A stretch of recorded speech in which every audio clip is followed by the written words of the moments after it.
There's a unique kind of silence that follows an act of profound betrayal. It's not an absence of noise. In fact, the world seems to get louder. The clock on the wall ticks like a hammer against an anvil.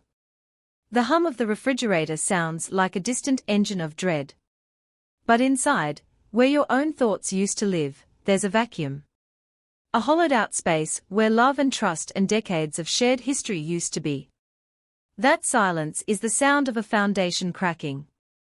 It's the sound of a life being split into two distinct parts, the before and the after. For me, that silence began on Mother's Day, with a coffee mug in my hands. A cheap, ceramic thing with a stupid, cheerful slogan printed on it that read, "World's Best Mom." The irony was so thick it felt like I could choke on it.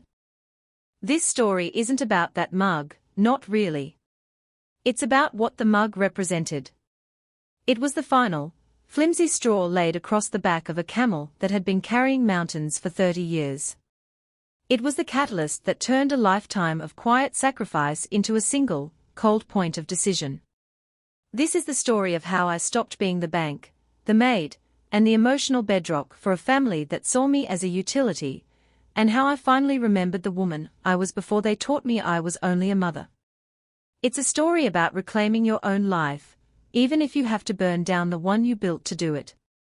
So, if you've ever felt invisible, if you've ever been underestimated, or if you just want to see how a quiet woman in her 60s dismantled an empire of entitlement with nothing more than a pen and a long memory, then stick around. Subscribe to my channel, and let me know in the comments if you've ever had a moment that changed everything. The story starts in a room full of laughter that wasn't for me, with a gift in my hand that was an insult disguised as an obligation. And it ends with me, finally free. The Mother's Day gathering was at my son David's house, a place I had helped him buy. I don't mean I co-signed the loan, I mean I paid the down payment. Our gift, he'd called it. A family investment, his wife Jennifer had corrected, with a smile that never, ever reached her eyes. Their house is a monument to modern minimalism, all clean lines, glass walls, and shades of grey. It's the kind of house that looks like no one actually lives in it, a showpiece for a life they were desperate to project. My own home, the one I'd lived in for 40 years, is full of wood and warmth, books stacked in corners, and the ghosts of 1,000 happy memories with my late husband, Robert. But to them, my house was cluttered, dated, a problem to be managed. We were all there, me, David, Jennifer, and Jennifer's parents, Eleanor and George. Eleanor is a woman who wears her perceived status like a suit of armor. She speaks with a practiced, airy authority, as if everything she says is a profound truth the rest of us are lucky to hear. The air was thick with the scent of expensive lilies and the sound of David's booming voice, as he regaled us with tales of his latest win at the company. My company. The company Robert and I had started in our garage with a second mortgage and more hope than sense. Now, it was his company.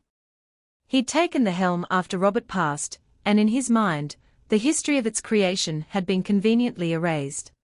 He started the gift-giving after dessert. "All right, everyone," he announced, clapping his hands together like a game show host. He turned first to Eleanor. "For the woman who has been a second mother to me, a true guiding light, my own son. A second mother." The words hung in the air, and I felt a familiar, dull ache behind my ribs. He presented Eleanor with a small, velvet box. Inside was a diamond tennis bracelet. It wasn't just a bracelet, it was a statement. It glittered under the recessed lighting, a cold, hard fire. Eleanor gasped, a perfectly rehearsed sound of shocked delight. She held her wrist out for George to fasten it, her eyes flicking over to me for just a second, a glint of pure, unadulterated triumph in them. But David wasn't done. "And because a woman like you deserves to see the world in style," he continued, pulling out a large, glossy envelope, "we've booked you and George a 2-week, all-inclusive luxury cruise through the Greek Isles." The room erupted in oohs and ahs. Eleanor was weeping delicate little tears. Jennifer was beaming, clutching David's arm, the perfect picture of a proud, supportive wife. I sat there, smiling. It's a skill you learn, as a mother. The smile that says, I'm so happy for you, even when what you're really thinking is, do you even see me? Am I here at all? Then, almost as an afterthought, David turned to me. The grand pronouncements were gone. His voice was casual, offhand. And Mom, we got you something too. He reached behind a cushion and pulled out a small, brightly colored gift bag. He handed it to me. It was light. Inside, nestled in some tissue paper, was the mug. World's best Mom. It probably cost $10. He leaned in and kissed my cheek. His breath smelled of expensive wine. Happy Mother's Day, Mom. We know how much you love your coffee, and that was it. The conversation immediately swung back to the cruise, the itinerary, the glamour of it all. I held the mug in my lap. The ceramic was cool against my skin. It felt heavy, not because of its weight, but because of the sheer density of the message it sent. You are the coffee drinker. The practical one. The one who gets the useful, sensible, cheap things. She is the diamond wearer. The world traveler. The one who gets the aspirational, valuable, performative things. I was the foundation, and she was the facade. And everyone in that room, especially my son, was admiring the facade, completely oblivious to the fact that the foundation was cracking right under their feet. I didn't say a word. I just sat there, holding my mug, and for the first time, the silence inside me wasn't empty. It was full of a cold, clear, and terrifying certainty. Something was over. My life with Robert was not one of diamonds and cruises. It was a life built on calloused hands and shared dreams whispered in the dark after 16-hour days.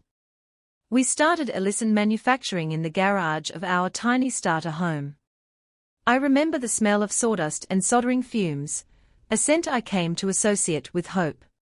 Robert was the engineer, the visionary. He could see the potential in a piece of raw metal, the elegant solution to a complex problem.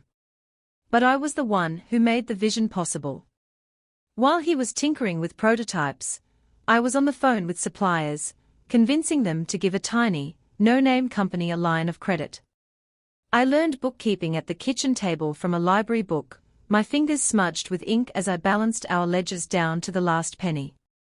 I stretched our family budget so thin it was transparent, ensuring every spare dollar went back into the business. When David was born, I'd work late into the night after he was asleep, drafting sales letters, managing payroll, a baby monitor crackling softly beside the humming adding machine. They think my contribution was putting dinner on the table. They have no idea that for the first 5 years, I was the entire administrative and financial department of the company that now paid for Jennifer's designer handbags and David's sports car. I was never on the letterhead. My title was always just Mom, or Robert's wife. It was a different time, and I never felt the need for public credit. My reward was seeing the pride in Robert's eyes, the security we were building for our son, the shared success that was ours and ours alone. The sacrifices were immense.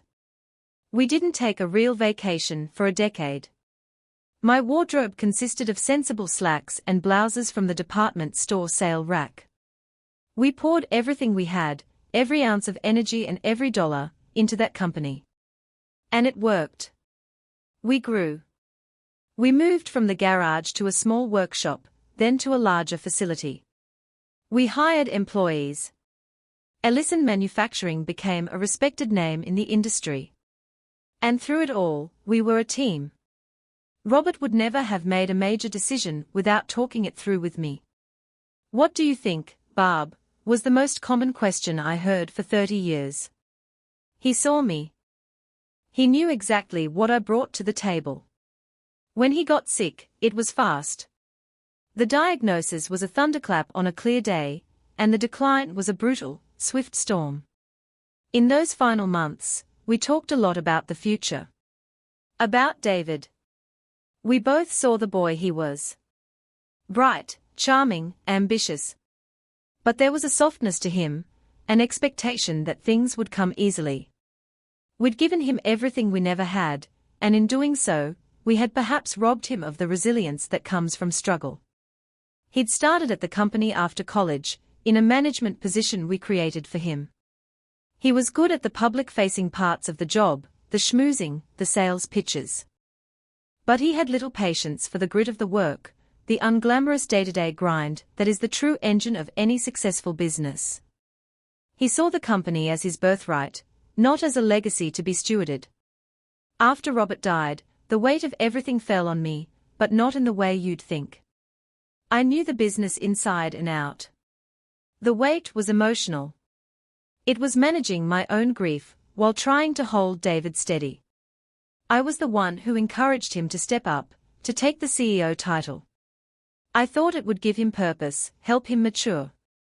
I stepped back. I retreated into the role of the quiet, grieving widow. I let him take the credit. I let him run the show. And in return, he and Jennifer began to treat me like a relic from a bygone era. My input, once essential, was now gently dismissed. "Don't you worry your head about it, Mom," David would say, patting my hand. "We've got it covered." My sacrifices became expectations. It was just assumed that I would use my savings to fund their lifestyle upgrades. The down payment on the house. The membership at the country club. The private schools for their children, my grandchildren, who I now saw only on curated holidays. Each time, it was framed as an investment in the family's future. But I was beginning to realize it was an investment with no return for me. I was funding the construction of a life from which I was being systematically excluded. That coffee mug wasn't an oversight. It was a summary. It was the perfect symbol of my current role in the family I had built, a cheap, functional, and utterly disposable utility. That night, after the hollow performance of Mother's Day, I went home to my quiet, cluttered house. I placed the mug on the kitchen counter. Under the warm, yellow light of my kitchen, the cheerful "World's Best Mom" slogan seemed to mock me. It was a lie. In their world, I wasn't even in the running for the title. Eleanor was. The woman with the diamond bracelet and the cruise tickets. I made myself a cup of tea, using an old, chipped porcelain cup Robert had given me years ago. It had a faded picture of a lighthouse on it. He'd bought it for me on one of our rare weekends away, a trip we'd saved for months. It was precious to me. I sat at the kitchen table, the same table where I'd balanced the company's first books, and I stared at the new mug. I didn't cry. The hurt was too deep for tears. It was a cold, hard knot in my chest.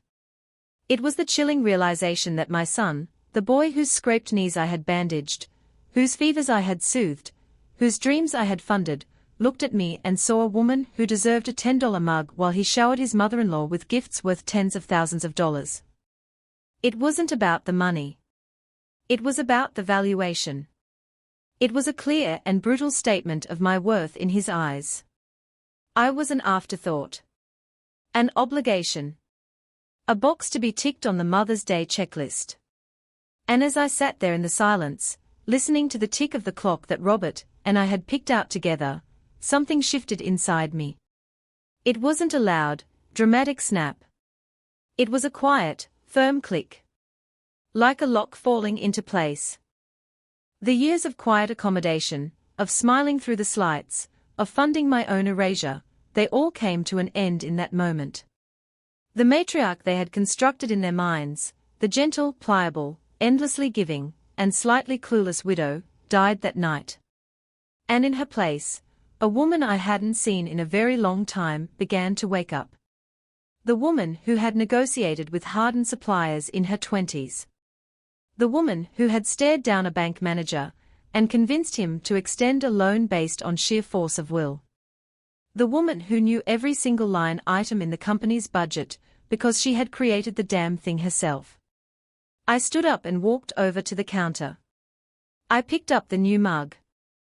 I walked to the back door, opened it, and threw it as hard as I could into the darkness of the backyard. I heard it shatter against the stone patio. The sound was sharp, violent, and deeply, deeply satisfying. It was the first real thing I had felt all day. I closed the door and went to my husband's old office. It was the one room in the house I had kept exactly as he'd left it. I opened the bottom drawer of his heavy oak desk. Under a stack of old blueprints, my fingers found a large, leather-bound portfolio. I pulled it out and laid it on the desk. The embossed lettering on the front was simple: Ellison Manufacturing. Corporate documents. Inside was everything. And inside was the secret that Robert had left me. A lifeboat, he'd called it. I had never needed it before. But now, the water was rising. I opened the portfolio. My hand was perfectly steady. The turning point wasn't a decision to get revenge. It was a decision to survive. It was a decision to stop setting myself on fire to keep them warm. They had taught me my value. A $10 mug. Fine. I would now teach them theirs. Robert was a brilliant man, but he wasn't a fool. He loved our son, but he saw him with clear eyes. He saw the charm and the ambition, but he also saw the entitlement, the carelessness with money and with people, the subtle cruelty that David mistook for strength. In the last few months of his life, when the pretense fell away, and we were left with only the raw truth, Robert confessed his deepest fear. It wasn't about the company failing, it was about David's character. "He's a good boy, Barb," he'd whispered to me one night, his voice thin and reedy. "But he's soft. He thinks this was all just handed to him. He doesn't respect the struggle. He doesn't respect what we built, not really. He only respects what it can buy him." A week later, he called his oldest friend and our lawyer, Samuel Abernathy, to the house. I thought they were just finalizing his will. They were, but they were doing something more. I sat with them in the study, and Robert, with a clarity that belied his illness, laid out his plan. "Sam," he said, "I want everything, every single share of the company, every title to the properties, every patent, transferred into Barbara's name. Sole ownership." Effective immediately, David was to be given the title of CEO, and a generous salary, but he would have no equity. No ownership. No controlling interest. I was stunned. "Robert, no," I'd said. "It's his legacy." Robert had taken my hand. His grip was weak, but his eyes were firm. "This, you, Barbara, are his legacy. The company is a tool. In your hands, it's safe. It will provide for him, for the grandkids, for you. In his hands. I'm afraid he'd sell it for parts to fund a weekend in Vegas." He looked at me, and his meaning was clear. "This is your lifeboat, Barb. If he ever stops being the son we raised, you'll have this. You won't be at his mercy. He will be at yours. Keep it quiet. Let him think he's the king. Let him have his pride. But the power, the real power, will always be yours." And so we did it. The paperwork was drawn up and signed. It was all perfectly legal, ironclad. The true ownership of Ellison Manufacturing was a secret held between three people. Two, after Robert passed. And Mr. Abernathy was as old school and honorable as they come. His loyalty was to Robert, and by extension, to me. For 5 years, I had kept that lifeboat hidden. I let David play king. I let him believe he was the master of his universe. I never felt the need to correct him. I hoped I would never have to. I hoped he would grow into the role, that the responsibility would temper his entitlement. I was wrong. The Mother's Day mug wasn't just an insult, it was a symptom of the disease Robert had diagnosed years ago. David didn't see me as his partner or his mother, but as a resource to be managed, and a slightly burdensome one at that. That night, after shattering the mug, I called Mr. Abernathy. It was late, but I knew he was a night owl. He picked up on the second ring. "Barbara," he said, his voice warm with surprise. "Is everything all right?" "Hello, Samuel," I said, my voice calmer than I felt. "Everything is about to be. I need to see you. Tomorrow morning, if you can." "It's time to take a look at the lifeboat." There was a pause on the other end of the line, and I could hear the immediate shift in his tone from friendly to professional. "I understand," he said. "My office." 9 a.m. the next morning, I sat across the wide mahogany desk from him. The leather-bound portfolio was between us. He opened it and reviewed the documents, nodding slowly. "It's all here, Barbara. As solid as the day we signed it. You are the 100% shareholder and sole director of Ellison Manufacturing LLC. David is an employee. A handsomely paid one, but an employee nonetheless. His signature authority on the bank accounts is at your discretion. His access to company property is at your discretion. Everything is at your discretion. What would you like to do?" I looked at this kind man, my husband's oldest friend, the keeper of my secret, my ally. And I felt the last of my fear evaporate, replaced by a cold, hard resolve. "First," I said, leaning forward slightly, "I want you to draft a letter to the bank, rescinding my son's signature authority on all company accounts, effective immediately. Second, I want to arrange for the locks to be changed on the executive offices and the main facility. Third, I want you to prepare a severance package for a CEO-level employee." Mr. Abernathy didn't flinch. He just took out a notepad. "And what about his company credit cards?" he asked. I thought of the diamond bracelet. The cruise. The condescending kiss on my cheek. "Cancel them," I said. "All of them." The next 48 hours moved with a strange, surreal precision. It felt like I was watching a movie of my own life. Under Mr. Abernathy's guidance, I became a creature of pure, dispassionate action.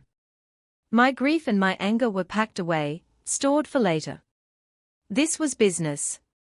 The first call was to the bank manager, a man named Mr. Henderson, who had known me and Robert for 30 years. I didn't need Mr. Abernathy for that. "Barbara. How lovely to hear from you," he'd said. "I trust you're keeping well." "I am, Charles, thank you," I replied, my voice even and steady. "I'm calling about the Ellison Manufacturing accounts.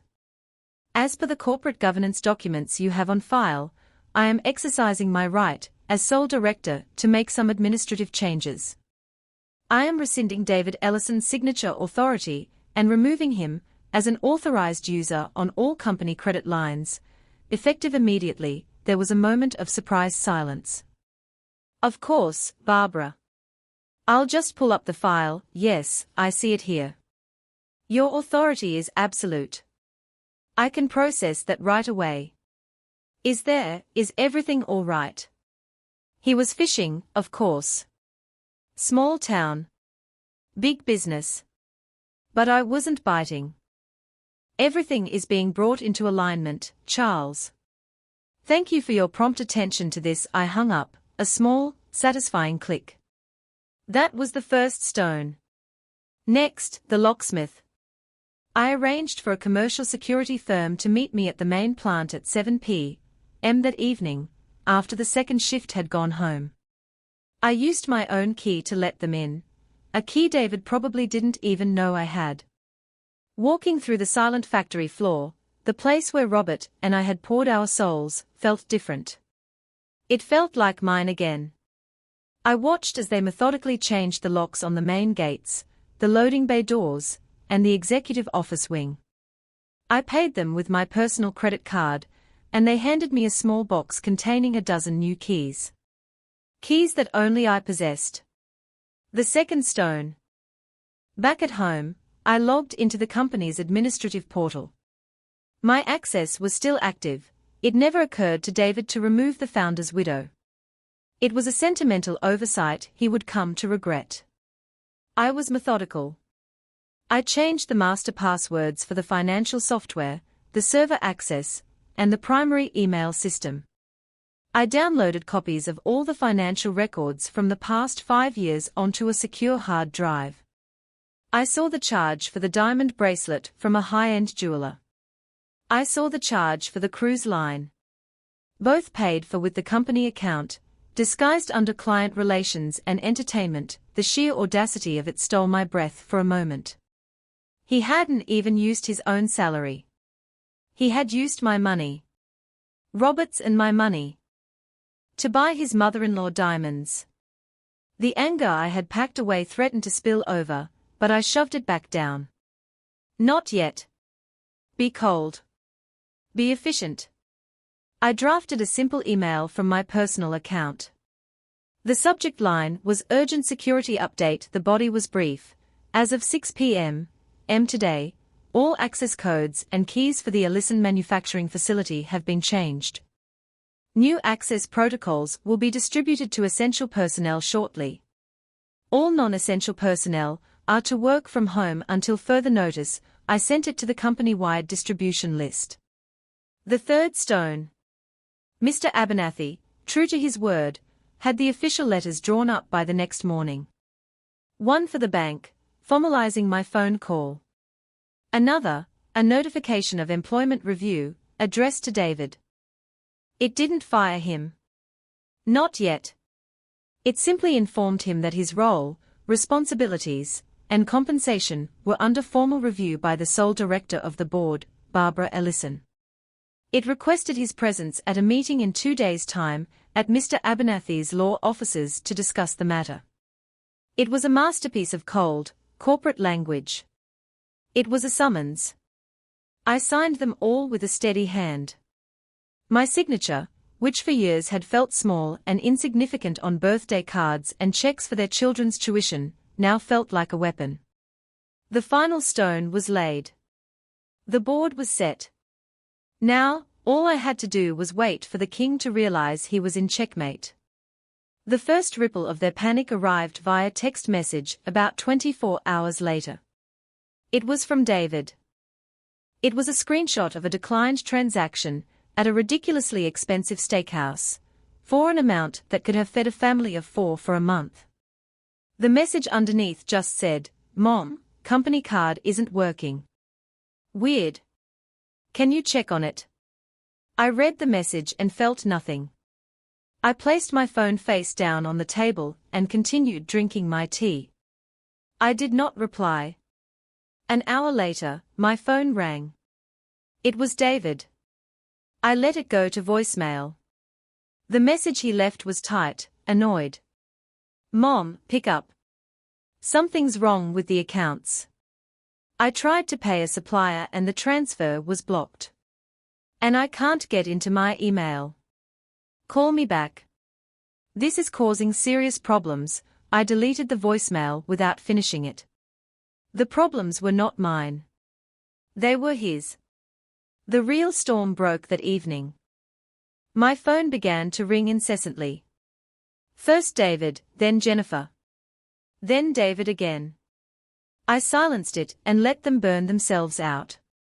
Then came the barrage of texts. David's became more frantic. "What the hell is going on? None of the keys work at the plant. Why did everyone get an email from you? This is insane, Mom, you're messing with my company, his company." The possessiveness was almost laughable. Then, Jennifer's texts started. Hers were different. They were cloaked in that cloying, manipulative concern she was so good at. "Barbara, David is so worried. We all are. Is everything okay? Did you lose your phone? Please let us know you're safe." I almost admired the technique. The immediate pivot to painting me as fragile, confused, possibly unwell. The narrative was already being spun. Poor, grieving Barbara is having an episode. She's not in her right mind. We are just trying to help. After a few more unanswered calls, Jennifer switched tactics. Her tone turned icy. "Barbara, I don't know what kind of game you think you're playing, but it's cruel and childish. David is under incredible stress running the business his father left him, and you are actively sabotaging him. You need to stop this nonsense right now, and call us. I picked up my phone and typed out a single reply, addressed to both of them in a group text. A meeting has been scheduled to discuss business matters. You will receive the details from Mr. Abernathy. Please direct all future communication to his office. Then I blocked both of their numbers. The silence that followed was blissful. I knew what would happen next. They would try to contact Mr. Abernathy.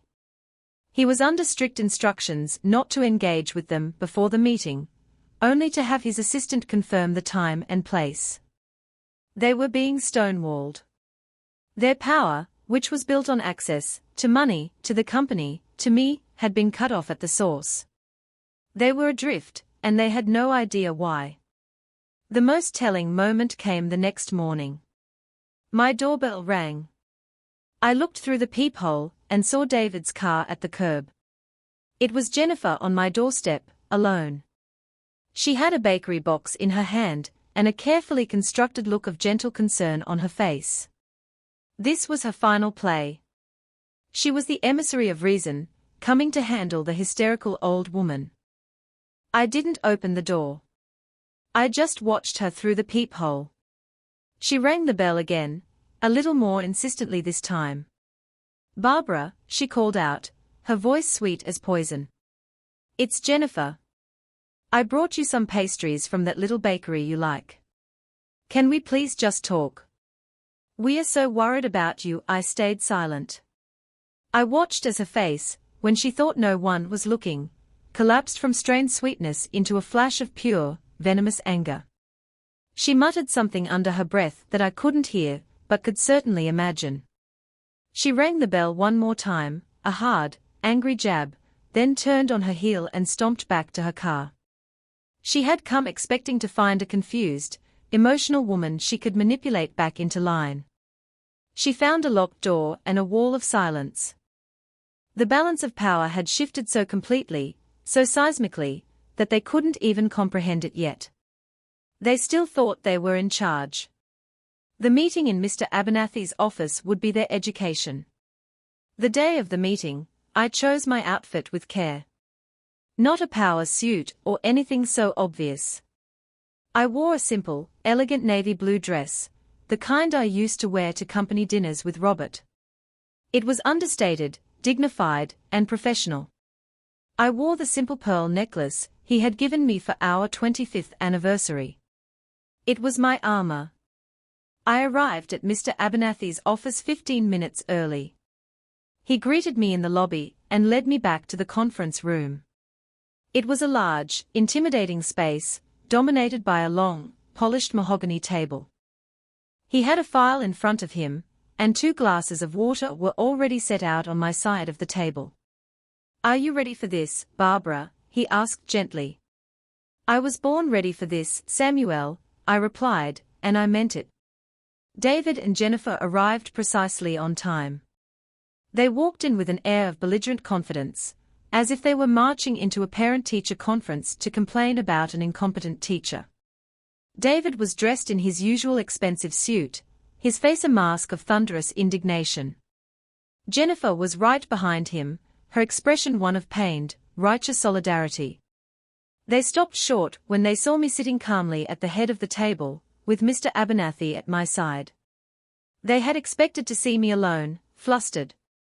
They sat down opposite us, leaving a notable distance. David spoke first, his voice dripping with condescension. "All right, Mom. What is this? You've had your little fit, you've made your point, whatever it is. You've cost the company a lot of money and goodwill in the last 2 days. So, if you're done with the drama, can you please undo whatever it is you've done so I can get back to work?" I didn't answer him. I looked at Jennifer. "Jennifer," I said, my voice quiet but carrying in the silent room. "I saw you at my house yesterday. You brought pastries." Jennifer was thrown. Yes. I was worried. "You weren't answering your phone." "I appreciate the thought," I said calmly. "But you and I both know you weren't there out of concern. You were there to manage me, her face flushed a blotchy red. "I don't know what you mean, I think you do," I said, then turned my attention back to my son. "David, you mentioned this was your company. Can you tell me what percentage of the shares you own?" He scoffed. "What? It's my company. Dad left it to me." "It's all mine, is it?" I asked, my voice still level. "Mr. Abernathy, would you mind?" Samuel slid the leather-bound portfolio across the table towards them. "If you would turn to page 5, section B, you will find the stock transfer agreement, signed by your father, myself, and your mother, dated 6 months before your father's passing. It transfers 100% of the ownership and controlling interest in Ellison Manufacturing LLC to Barbara Ellison. If you turn to page 9, you will find the articles of incorporation, which name her as the sole director. You, David, are listed on page 12, as a salaried employee with the title of CEO, a position which exists at the discretion of the director." David stared at the papers, his face draining of color. He flipped through them frantically, his arrogant bluster evaporating like mist. Jennifer leaned over, reading with him, her eyes wide with disbelief and horror. This is a mistake," David stammered, looking at Mr. Abernathy. "This can't be right, I assure you, it is perfectly legal and ironclad," Mr. Abernathy said. "Your father was very specific in his instructions." David turned to me, his face a mess of confusion and rage. Why would you do this? Why would Dad do this?" "He did it to protect the company," I said, my voice finally allowing a sliver of the cold anger I'd been holding back. "To protect it from the person he knew you were becoming. The kind of person who uses company funds, money that your father and I bled for, to buy his mother-in-law a diamond bracelet and a European cruise, while handing his own mother a $10 mug as an afterthought." The mention of the gifts hit them like a physical blow. Jennifer flinched. David's mouth opened and closed, but no sound came out. "You thought I was clueless," I continued, my voice low and cutting. "You thought I was just the sad little widow who didn't understand the business. You were wrong. I understand every penny. I was balancing the books for this company when you were still learning to walk. I let you play king because I hoped you would grow into the crown. Instead, you just used it to fund a lifestyle you didn't earn, all while treating me with a level of disrespect that is, frankly, breathtaking." I leaned forward. "So, to answer your question, David, I am not having a fit. I am the owner of this company, and I am exercising my authority. Your access has been revoked. Your spending has been curtailed. And your position is now under review." I sat back, the silence in the room now heavy with their shattered reality. The queen they had long considered a powerless pawn had just moved across the board and said, "Checkmate." The silence that followed my pronouncement was absolute. It was as if all the air had been sucked out of the room. David just stared at the documents on the table, his face ashen. He looked like a man who had just been told the world was not, in fact, round. Jennifer was the first to recover, her mind scrambling for a new angle, a new manipulation. Her expression softened into one of tragic misunderstanding. "Barbara," she began, her voice trembling slightly. "There has been a terrible, terrible misunderstanding. The gifts, we just thought. David sees Eleanor as such a support, and with your finances, we didn't want to burden you with something so extravagant, a truly masterful performance. I almost had to admire it." "Burden me?" I repeated, my voice flat. "Jennifer, my net worth, which is tied almost entirely to this company you have been so freely spending from, is in the 8-figure range.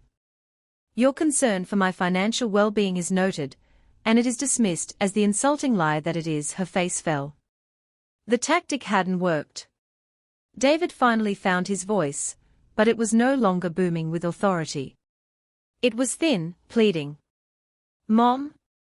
Okay, I get it. You're angry. I'm sorry. It was a stupid mistake.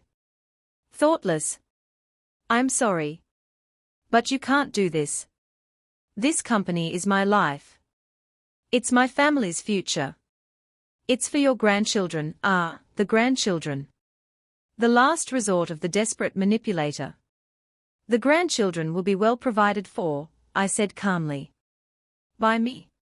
Directly.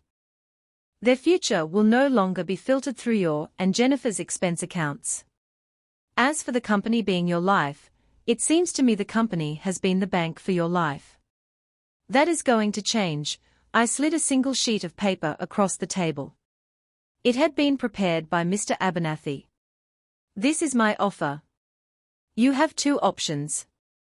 Option 1, you resign as CEO, effective immediately. In return, I will give you a severance package equivalent to 1 year's salary. You will sign a non-compete and a non-disclosure agreement.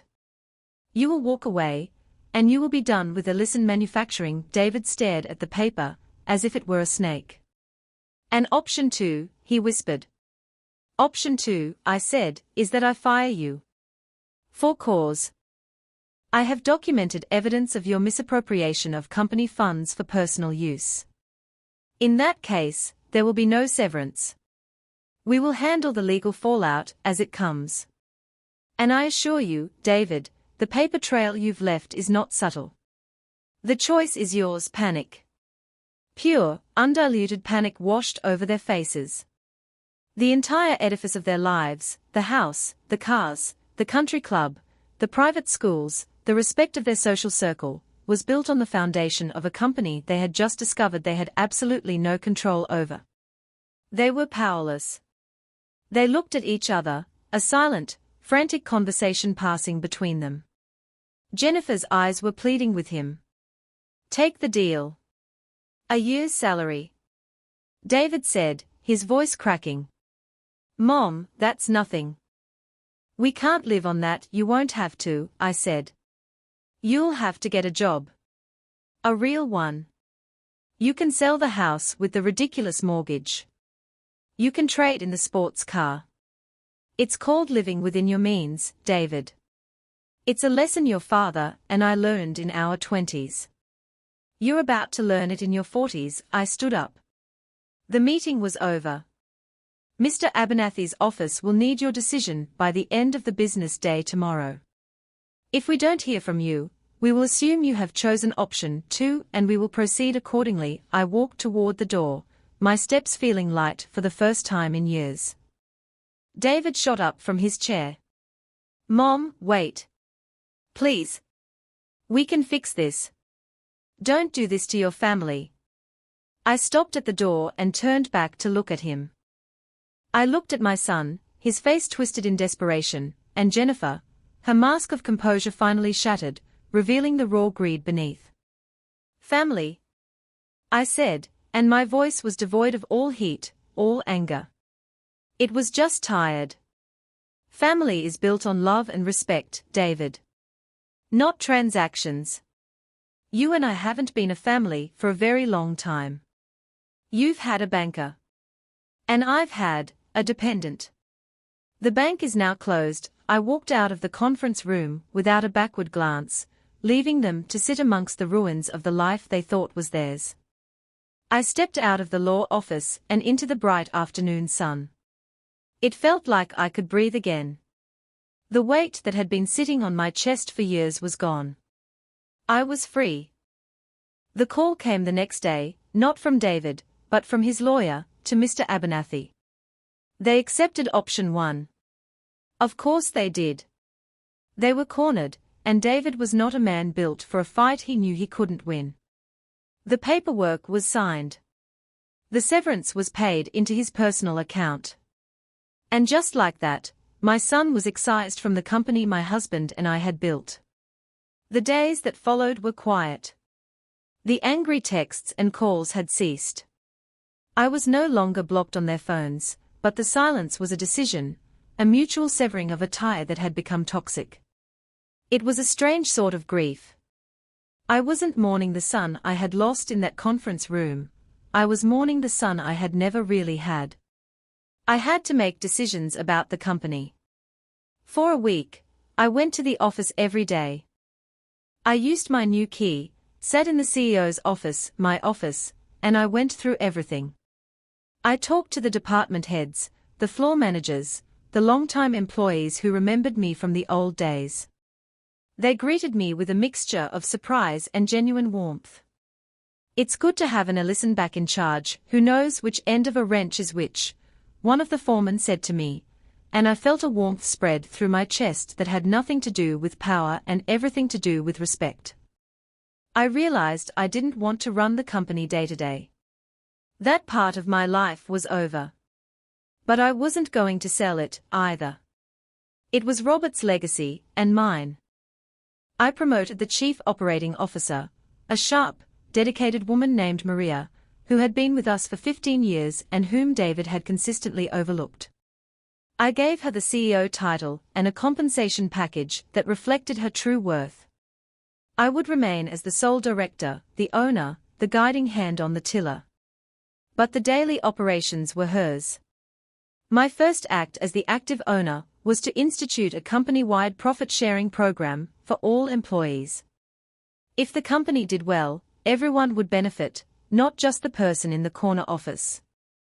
My second act was to take the money that had been earmarked for client relations and entertainment, David's personal slush fund, and create a scholarship fund for the children of my employees.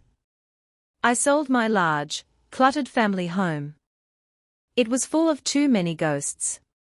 I sold it to a young family with noisy children, and it made me happy to see the lights on in all the rooms again.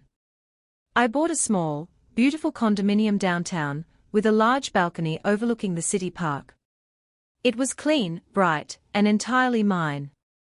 There wasn't a single object in it that didn't bring me joy. One afternoon, I was sitting on my new balcony, reading a book, when my phone buzzed with a notification. It was a picture sent from a number I didn't recognize. I opened it. It was one of my grandchildren, smiling, on a school trip. The text underneath was from my daughter-in-law. Not Jennifer.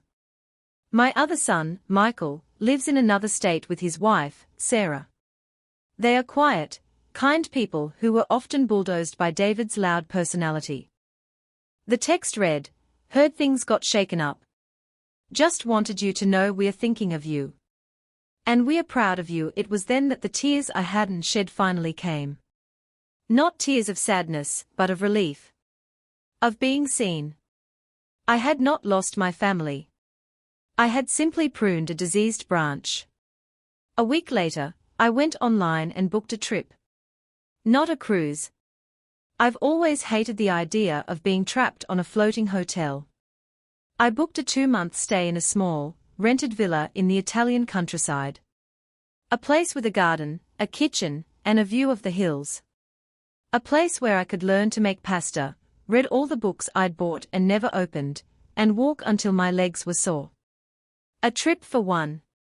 The day before I left, I was packing. I found the old, chipped porcelain mug with the lighthouse on it. I wrapped it carefully in tissue paper and placed it in my suitcase. Some things are worth keeping. There's a misconception that strength is loud. That it's about shouting the loudest, having the last word, making a grand, dramatic scene. But I've learned that true strength is often silent. It's the quiet resolve to endure, the wisdom to know when you've endured enough, and the courage to make a change without needing an audience or applause. For years, I thought my role was to be the quiet foundation, the invisible support system that allowed others to shine. I thought that was love. But love without respect is just a form of servitude. And a family that requires you to shrink yourself to make them feel big isn't a family, it's a cage. The coffee mug was the key to that cage. It was a small thing, a trivial thing, but it showed me the truth in a way that 1,000 bigger slights never could. It showed me that I had become a caricature in my own life story, the mom. Not Barbara. Not a woman with her own history, her own skills, her own value. They had forgotten who I was. And worse, I had let them. I had forgotten, too. Taking back my company, my finances, my life, it wasn't an act of revenge. It was an act of remembrance. I was reminding them, and more importantly, myself, of the woman who built that company alongside her husband. The woman who deserved more than a footnote in her own legacy. The woman who is more than just a mother. She is a person. And her worth is not determined by the price of a gift, but by the quiet dignity with which she reclaims her own soul. I am telling you this story today from that villa in Italy. The sun is warm on my face, the air smells of rosemary and thyme, and the only sound is the buzzing of bees in the garden. It is peaceful here. It is a peace I earned. I am not lonely. I am free. So I want to ask you, what is the coffee mug in your life? What is that small thing, that seemingly insignificant slight, that is telling you a truth you've been afraid to hear? Maybe it's time to listen.